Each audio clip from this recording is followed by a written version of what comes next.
What I want to do to kind of set the context today is to share a story with you, one that I found on the internet that just delighted my heart and fits so well with what we're going to be talking about today. So there was a tailor named Mendel, and he was worried about his business. Mendel was down to his last $50 and was torn between buying a sign and getting food for his family. So Mendel decided to pray. "Dear God," he said, I don't know what to do. If I buy a sign, it may bring in business, but I need to buy groceries for my family. And if the sign doesn't bring in sales, we'll starve.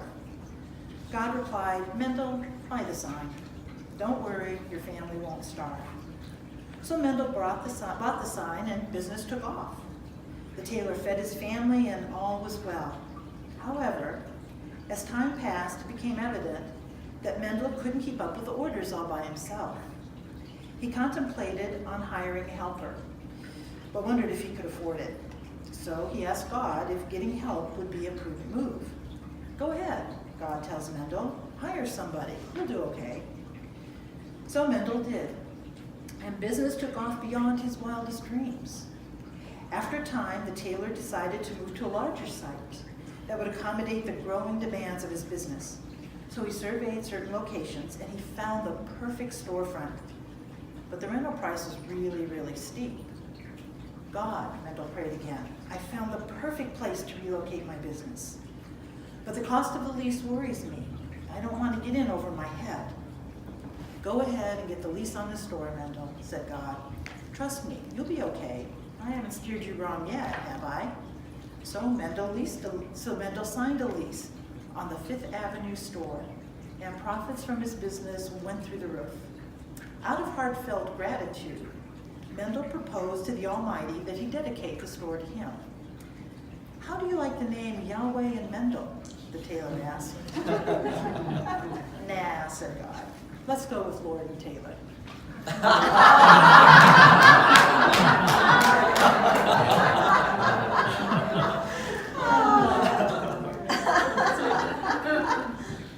This humorous story highlights what we all know and have experienced about the practice of gratitude. It's really quite easy to give gratitude for the good in our life, isn't it? We can freely express gratitude when we are given something good. All it takes is awareness. And that is precisely how the journey of gratitude begins, by practicing gratitude for the good in our life. Many of us, myself included, are familiar with this part of the journey. How many of you have ever practiced saying thank you before eating a meal, or to people who offer you help? How many of you have written notes of appreciation and gratitude for gifts that you've received and unexpected pleasures provided by someone else? How many of you have kept a gratitude journal? Gratitude journal is an easy and very popular tool to remind us to look for the good in our life, for establishing an attitude of gratitude. My practice is to put a notebook by my nightstand or on my nightstand, and before going to sleep, I write down 3 things that I'm grateful for that happened during the day. And I challenge myself not to repeat the events for which I am grateful, so I'm pushing myself into more of an awareness and more of a watchfulness for the good in my life. When we adopt this practice, we begin to train our mind to look for the good things moving toward us. Being aware of the support that we get, aware of feelings of fullness. We open our hearts to move toward an open hand, and we give more to others in way of support and appreciation. The gifts of establishing an attitude of gratitude on this first phase of the journey are many. Aware of your fullness, feeling more and more fed by life instead of drained by it, you naturally feel like you have more of value inside yourself and more to offer to others. Recent studies have shown that gratitude makes us happier. Taking just 5 minutes a day to keep a gratitude journal can increase your long-term well-being by more than 10%. Gratitude makes people like us. Gratitude generates social capital. Think of the last time you shared an authentic and genuine gratitude with someone else. Can you remember how you felt? How would you describe the energy between you in that moment? I had an occasion to express gratitude to a colleague I usually find very difficult to work with. Just last week during a committee meeting we were both attending. And I was surprised in that moment when I expressed that genuine gratitude. It just came out of my mouth. I hadn't even really planned it. I was surprised at how close I felt to that rather difficult individual in my life at that moment. Gratitude makes us healthier. In a 2007 study, patients with hypertension were instructed to count their blessings once a week. There was a significant decrease in their systolic blood pressure. In a 2003 study, keeping a gratitude journal caused participants to report 16% fewer physical symptoms, 19% more time spent in exercising, 10% less physical pain, 8% more sleep, and a 25% increase in sleep quality. As a statistics teacher, I wonder how in the world they got those statistics, but apparently that's what happened. Gratitude balances our emotions. Gratitude reduces feelings of envy, makes our memories happier, lets us experience what we perceive as good feelings, and helps us bounce back from negative effects of stress. Gratitude makes us more optimistic. Gratitude is strongly correlated with optimism. Optimism in turn makes us happier, improves our health, and has been shown to increase lifespan by as much as a few years. And finally, although there were many, many others out there, but I figured I needed to move on, gratitude keeps us away from the doctor. With gratitude, while gratitude cannot cure cancer, it can certainly strengthen our physiological functioning. Several research studies have shown that positive emotion improves health, and gratitude is just one of many positive emotions we can experience. These are just a few of the many benefits of practicing gratitude regularly and with awareness. However, this is just the beginning of the journey of gratitude. This next phase of the journey of gratitude I find a bit more difficult. In the first phase of the journey, we express gratitude and appreciation for the good we've received. But what about those people and situations and events that we don't label as good in our lives? Gratitude is named as one of the 13 Musar soul traits. The Musar practice is of the Jewish tradition and is similar to the practice of meditation for Buddhists, or to what we refer to as unfolding in Unity principles. The goal of this practice, by whatever name you call it, is to allow us to fulfill our potential and live as the holy souls that we truly are. The Musar teachings on the attitude of gratitude are tough, because they do not allow us to feel sorry for ourselves, no matter how little we may have. When we practice this type of gratitude, we express appreciation for all that is in our life, not just the good that is in our life. There is a story, maybe an urban legend, but nonetheless, a story that is filled with a lot of truth about the practice of gratitude. It concerns the famous violinist Itzhak Perlman. One evening, Perlman was in New York to give a concert. As a child, Itzhak had been stricken with polio, and getting on stage was no small feat for him. He wears braces on both legs and walks with 2 crutches. Perlman crossed the stage painfully, slowly, until he reached the chair in which he seated himself to play. As soon as he appeared on the stage that night, the audience applauded and waited respectfully as he made his way slowly across the stage. He took his seat, signaled the conductor, and began to play. No sooner had he finished the first few bars of the symphony that they were playing than one of his strings on his violin snapped. At that point, Perlman was close enough to the beginning of the piece that it would have been reasonable to bring the concert to a halt while he replaced the string to begin again. But that's not what he did. He waited a moment and then signaled the conductor to pick up right where they had left off. Perlman now had only 3 strings with which to play his soloist part. He was able to find some of the missing notes on adjoining strings. But where that wasn't possible, he had to arrange the music on the spot in his head so that it all still held together. He played with passion and artistry, spontaneously rearranging the symphony right through to the end. When he finally rested his bow, the audience sat for a moment in stunned silence. And then they rose to their feet and cheered wildly. They knew they had just witnessed an extraordinary display of human skill and ingenuity. Perlman raised his bow to a signal for quiet. You know, he said, sometimes it's the artist's task to find out how much beautiful music you can make with what you have left. And we have to wonder, Was he speaking of his violin strings or of his crippled body? And is it true only for artists? We are all lacking something. And so we are all challenged to answer the question, can I make something of beauty out of what I do have, incomplete as it may be? The objective when working with the soul trait is to bring that soul trait into balance. So think of a scale from 1 to 10, where 1 represents too little gratitude and 10 represents too much gratitude. So I'd like for you to think for just a minute, what is your level of gratitude in this present moment? If we don't have a balanced level of gratitude, we're shut off from it. Too little gratitude results in depression. We are unaffected by life and unable to see the good in our life.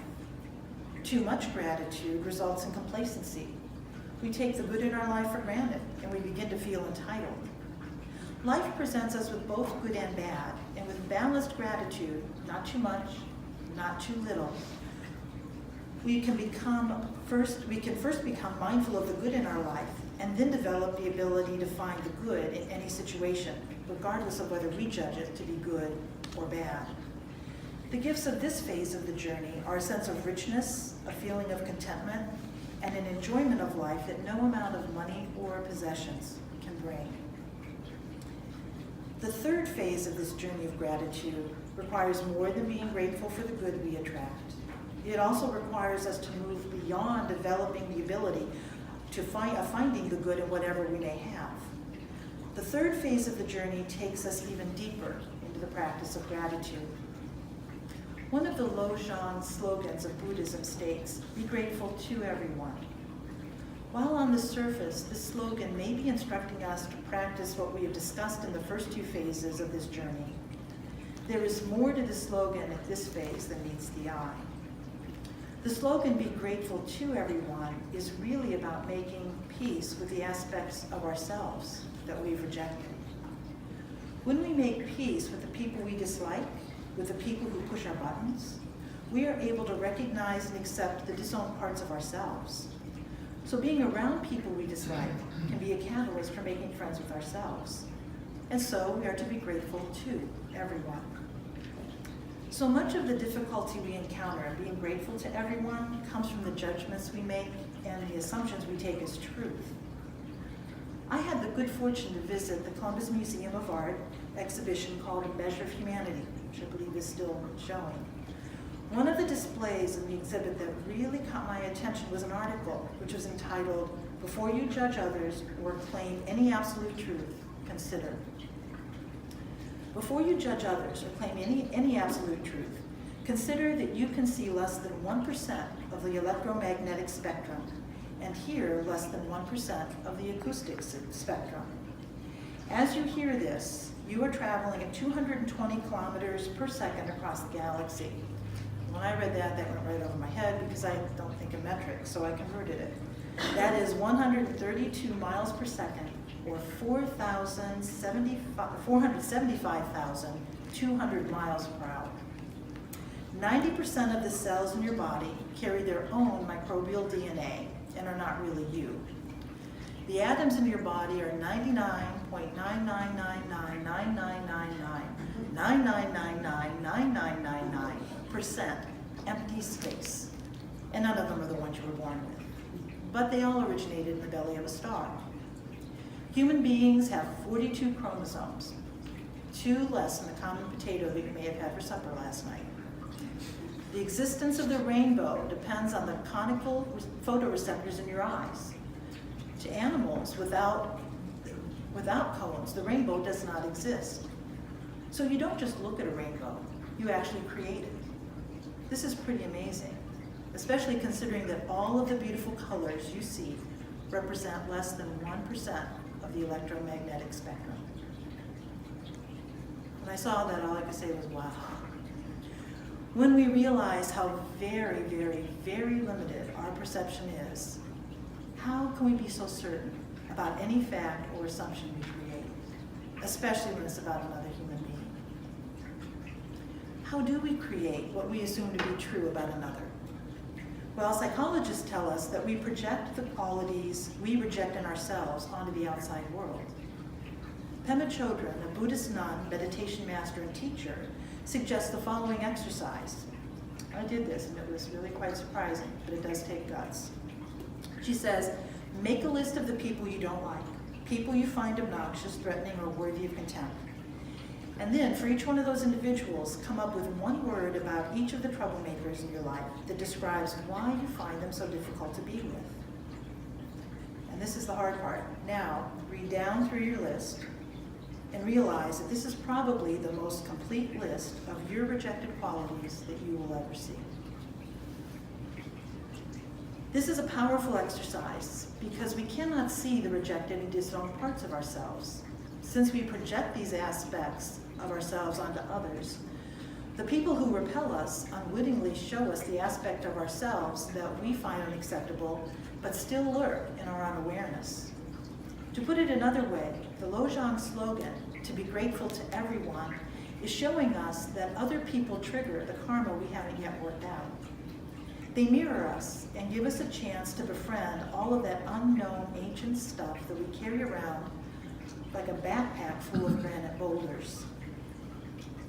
When we are grateful to everyone, we also recognize that all situations teach us, and it's often the most difficult situations that teach us the most. We all know this truth deep within our souls. I think of the saying, every cloud has a silver lining. Isn't that what this saying is really alluding to? However, in order to learn from these most difficult situations, we have to remain open to them. That's the challenge, because we usually want to shut ourselves off. We don't like the pain, we don't like the suffering. So how can we do that? How can we remain open to these difficult people and these difficult situations? Well, one way is by being grateful. It's so simple, yet so difficult. A first step for developing gratitude for the troublesome people and situations in your life is a very powerful practice called the Walk for Atonement. I think of it as the walk for at-one-ment because of this exercise helps us to integrate the rejected and unwanted qualities of ourselves so that we are no longer banished to our awareness. It is difficult to facilitate this exercise the way it's meant to be done in the space that we have. So I'm going to give you a preview of this exercise in the form of a guided meditation, if you're willing for that. So I invite you to close your eyes and focus on your breath. Allow your body to relax into your chair. Follow your breath into your body. Allow your breath to sweep your mind of all thoughts and concerns in this moment. Breathe into your heart and rest in this stillness as I repeat the steps of this exercise to you. Visualize a mountain trail deep in the woods. As you walk this trail, become aware of the sights, the smells, and the sounds that surround you.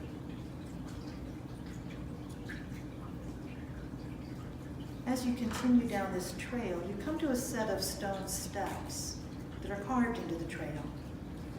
And you see that there are 5 steps that lead up to a clearing that overlooks the valley below. You pick this clearing as your destination. As you climb the first step, think of a criticism that you've said of yourself or of another. Whisper this criticism to yourself as you take the first step. As you take the next step, think of a criticism of yourself or of another. And whisper this criticism to yourself as you take the second step. Continue this practice for 3 more steps until you reach your destination.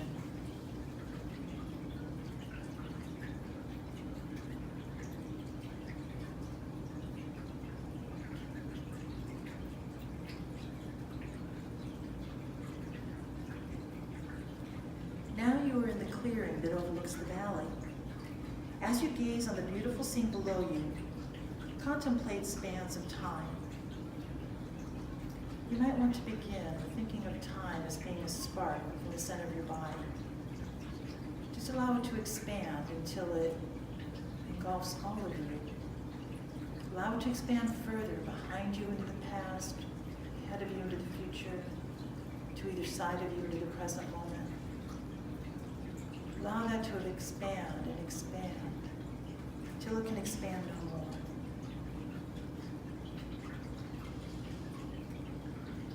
Now is the time to return to the mountain path. As you descend the 5 stone steps, stop on each step and recall a person for whom you had a criticism, and whisper the blessing, "May you be well and happy."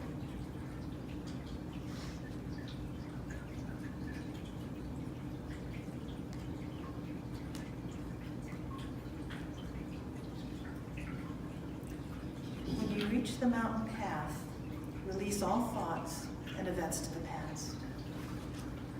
Experience the sights and sounds and sensations of the present moment with appreciation. And when you are ready, open your eyes.